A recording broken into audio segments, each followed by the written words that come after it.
Oi, meus amores, bom dia. Hoje, dia 9 de setembro de 2020, né, quarta-feira, nós vamos dar continuidade ao nosso conteúdo de ciências.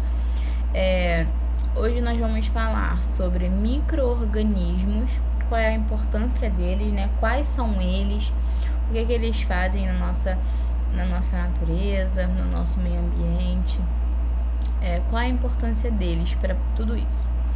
Então vamos lá, nós vimos na última aula, nós falamos nesse bimestre ainda sobre o reino Monera, Protista, Fungi, Plantae, Animalia.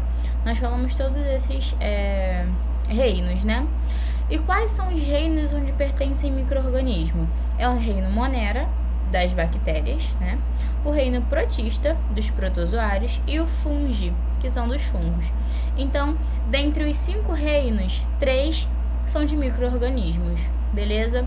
Monera, Protista e Fungi, não esqueçam isso. Reino Monera, reino Protista, reino Fungi são os reinos que fazem parte onde pertencem micro-organismos, beleza? Não vamos esquecer disso. E o que são micro-organismos? Os micro-organismos, eles são seres vivos que não podem ser vistos a olho nu.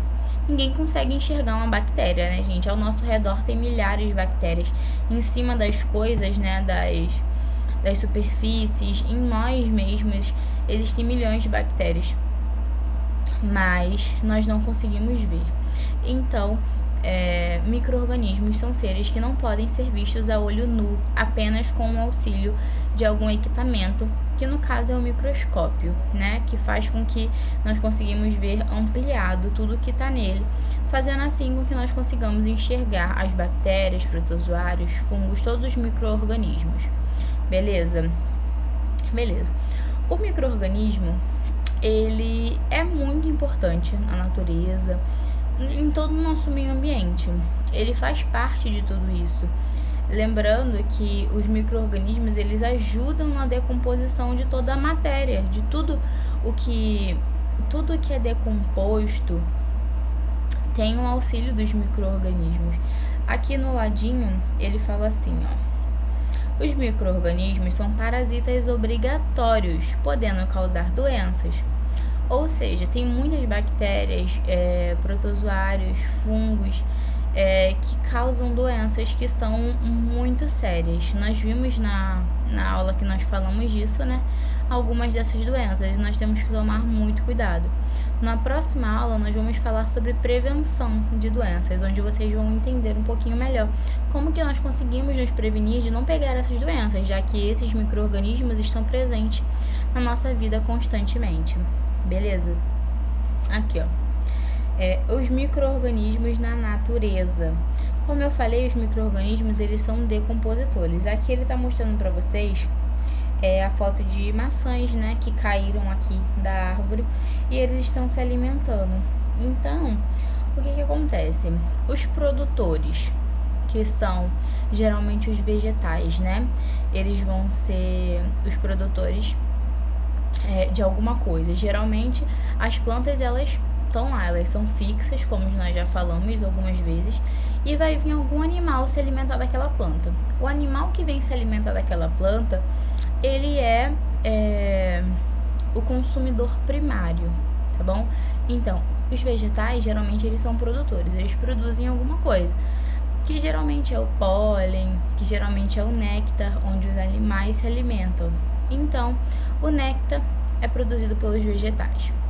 Vem uma borboleta, vem um inseto, vem algum animal e se alimenta daquele vegetal, se tornando assim esse animal o consumidor primário. Mas existem animais que se alimentam de insetos, certo? Por exemplo, os sapos. Então, os sapos vão ser os consumidores secundários, porque eles estão se alimentando da borboleta, do inseto, que eram consumidores primários. Então, o vegetal produz, vem o inseto e se alimenta da planta, vem o sapo e se alimenta do inseto, vem a cobra e se alimenta do sapo. Então, existe toda uma cadeia alimentar. Mas quem se alimenta depois da cobra quando ela morre? Os fungos, bactérias e protozoários, ou seja, os micro-organismos. Então, eles são decompositores extremamente necessários na natureza, porque se não fossem eles, toda aquela decomposição que acontece da matéria, que é os animais, né, que morrem, fazem aquele adubo do solo, fazem com que aquele solo tenha nutrientes para que as plantas consigam absorver e se tornarem de novo produtores, para que os insetos venham comer o néctar da flor, depois o sapo como inseto, depois a cobra como sapo. Então tem todo um ciclo, toda uma cadeia alimentar. Um bicho vai comer o outro, tá bom? Claro que tem os animais que estão no topo da cadeia alimentar que nenhum animal se alimenta. Mas, por exemplo, quando um leão que está no topo da cadeia alimentar, um jacaré que está no topo da cadeia alimentar, ele morre, os micro-organismos vão lá se alimentar dele para que ele seja decomposto na natureza, seja no mar, seja na água, né, em ambiente aquático, ou seja em ambiente terrestre. Isso não vai fazer diferença. Aqui ele também fala alguns micro-organismos, como as microalgas. O que são as microalgas? Elas são algas bem pequenininhas, que elas são indicadoras de ambiente. Ou seja, quando o ambiente muda de alguma forma, ou quando aquele ambiente se torna poluído, quando o clima daquele ambiente muda, essas microalgas, elas liberam uma toxina, e essas toxinas dão cor àquela água. E o que acontece? Quando as toxinas são liberadas pelas algas, elas dão cor à água. Então nós aqui fora sabemos que tem alguma coisa acontecendo ali. Ou seja, mudança de clima, seja poluição. Não só nós sabemos, como os animais também, eles entendem isso. Então eles sabem se a água está mudando de cor porque as microalgas estão liberando toxina, o que está acontecendo? Alguma mudança naquele ambiente, beleza? Aí, no livro, ele tá mostrando uma fotinho para vocês, onde a alga tá liberou uma toxina e fez com que acontecesse essa maré vermelha aí, que é onde esse ambiente aquático aqui ficou todo meio roxeado, né, meio vermelho, porque é azul, né, a água meio azulada, com o vermelho ficou meio roxeado. Mas tá bom. A relação dos micro-organismos e outros seres vivos. Os micro-organismos, eles podem se relacionar que eu tô falando, fazer com que houvesse uma troca. Por exemplo, ele pode se juntar com outros micro-organismos ou com outros seres vivos diferentes. Para quê? Fazer troca de alimento, fazer troca de água, fazer troca de nutrientes, enfim, uma parceria, vamos dizer assim, né? E cadê?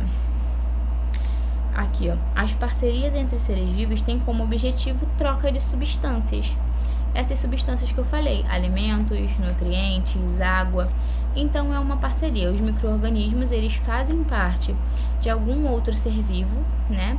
Como se fossem parasitas. Eles são parasitas, né? Eles precisam de outros organismos, eles precisam de outros seres vivos para poder sobreviver.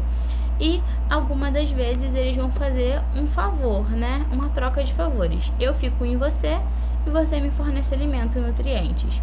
Vamos ver um pouquinho sobre alguns desses seres vivos que fazem parceria com os micro-organismos. A primeira parceria vai ser entre as bactérias e os seres humanos.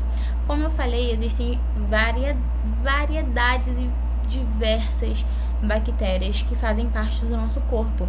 Muitas delas são ruins, causando doenças, né, no nosso sistema, mas também algumas são boas. Como existe uma parceria de algumas bactérias que ficam na nossa flora intestinal, ou seja, ela fica no nosso intestino, ajudando o nosso intestino a se desenvolver e também ajudando na nossa absorção de nutrientes. Então ela é extremamente necessária para o nosso corpo. Só que em troca, o que acontece? Ela se alimenta desses nutrientes também. Então é uma troca de favor. Ela nos ajuda na absorção de nutrientes na nossa flora intestinal e nós alimentamos elas com os nutrientes. Então essa é uma troca de favor que um dos micro-organismos fazem parceria com outros seres vivos, e esse ser vivo somos nós. Outro exemplo são os protozoários e os cupins. Então, os protozoários são do reino protista, como nós já falamos um pouquinho tempo atrás, né? Que são parasitas, que vocês já sabem, né? Micro-organismos são parasitas. E o que eles fazem? Por que tem essa relação do cupim com os protozoários? O que acontece, ó? Eles ajudam na quebra de celulose. O que seria isso? Aqui, ó.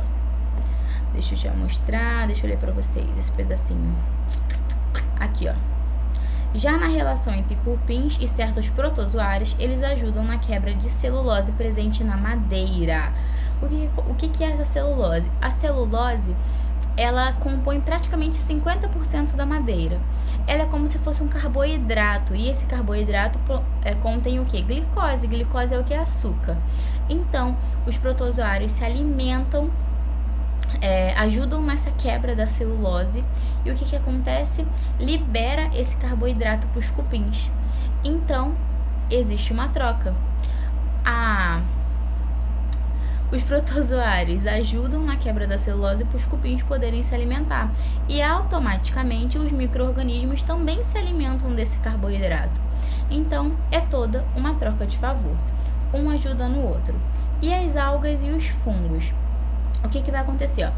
A relação entre as algas e os fungos, elas produzem um outro ser. Que ser seria esse? Os líquens. Líquens são esses serizinhos aqui, ó. Bem amarelinhos. Eles são como se fossem fungos. Então, o que vai acontecer?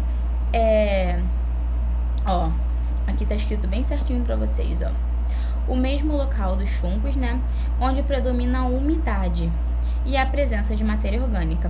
Então, os fungos, eles produzem, eles fazem com que a umidade permaneça ali e ajuda as microalgas. Por quê? Elas precisam da umidade para poder sobreviver e, ao mesmo tempo, faz a liberação de nutrientes. Então, novamente, um ajudando o outro. Essa relação entre eles produz esse novo ser, que são os líquens, tá bom? Então, um fornece umidade e o outro fornece nutrientes, beleza? Então, esses são os tipos de relação que temos aqui, né? Dos exemplos do livro. Vocês vão terminar de fazer os exercícios da página 24 e da página 25. Só isso. Ah, não tem 26 também. Então, 24, 25 e 26. Na página 24 só tem o número 1 e o número 2. Então, vai ser bem tranquilinho. Mas, não tem exercício no caderno, tá bom? Essa semana, só na semana que vem. Das minhas matérias. Mas da tia Thaís tem. Beleza? Qualquer dúvida, me chame no WhatsApp. Estou sempre disponível para vocês de 8 a meio-dia. Um beijão, até amanhã. Tchau, tchau.